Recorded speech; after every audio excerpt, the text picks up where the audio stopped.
everyone, I'm Chris, and welcome to another episode of Wintermoon Games Tabletop Reviews. Today I'm going to be talking about District Z, The Cult.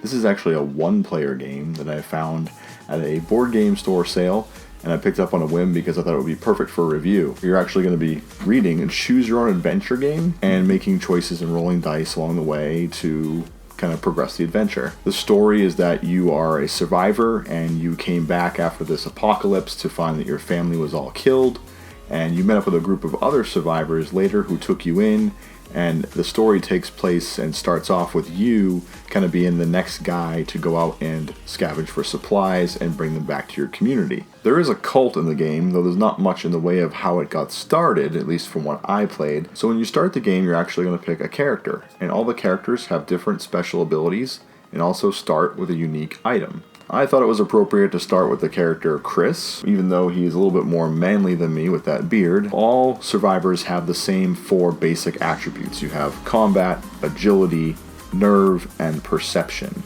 You also have health. My guy starts with 6 health.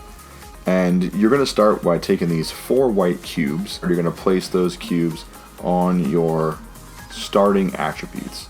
Since I only have 6 health, if I ever get 6 or more wounds, I am dead and the game is over. You have this other black cube that goes on the bottom of your character card that tracks your XP. Now your XP will be gained by success or even failure sometimes on certain skill checks and scenarios that you go through. You'll actually be able to spend your XP in various ways throughout the game, including healing or unlocking some of your special abilities. I also like the fact I chose Chris because he starts with a shotgun. Now this shotgun goes in front of me. It attaches to my character. While I'm talking about cards, there is the item deck that you'll be drawing items from throughout the game, but you also have the cult deck, which you'll draw under certain circumstances, that kind of these crazy events where the cult interacts with you, and they usually have to require you to roll a certain number of dice or to perform an action. You also have companion cards because you can find other survivors in your travels and they can join your team and they will help you by boosting your attributes, or you can also share damage among them too so you don't take all the hits. So when you first start the game, you're going to take this book. This is an actual choose your own adventure book, and I used to love choose your own adventures when I was a kid. I used to read these all the time. So for example, one of the earliest encounters you can come across is a zombie in the woods, and what you have to do is you have to roll a certain combination of these dice in front of you to succeed or fail the encounter. This one requires me to roll 1 nerve and 1 perception, and what I do is I look at my character sheet and I say, okay, Chris's baseline nerve is 1, Chris's baseline perception is 2, so that's actually 3 dice. You take the total of your character's base, attribute, and you take that number of dice and you roll them. So you can keep what you want,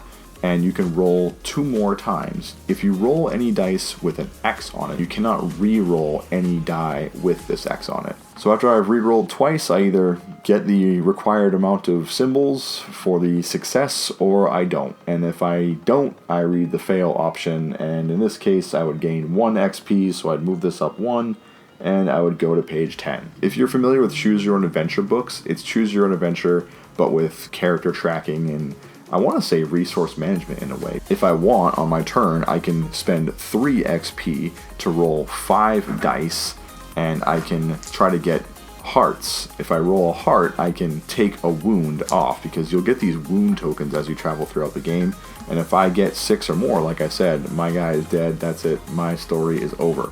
You can also spend 10 XP to unlock one of your 3 character special abilities. There is some resource management, and it's actually cleverly done. Solo games are always a challenge because you're reading the rules yourself and you're kind of walking your way through the game on your own. So if you have a lot of questions, you might be just having to figure it out and guess. A couple things I did find is a little bit of a hindrance. There's one particular event that you can encounter more than once, and when you go to that page, it will say something like, go back to the page that brought you here.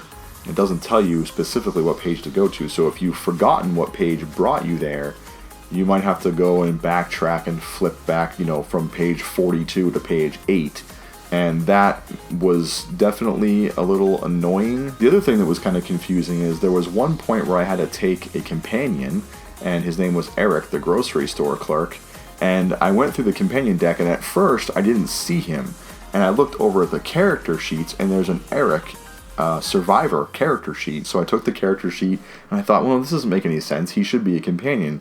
And I looked through the companion deck again, and I did find Eric, the grocery store manager, and I thought, okay, that I think is a little bit of a flaw. I don't know why you would name a companion the same name as a character. I don't know if that was the best choice. I think if you're going to have companions and you're going to have characters, there's a lot of names you can use in this world. Overall, I have to say I've really enjoyed this game so far. For a single player game, it's not bad.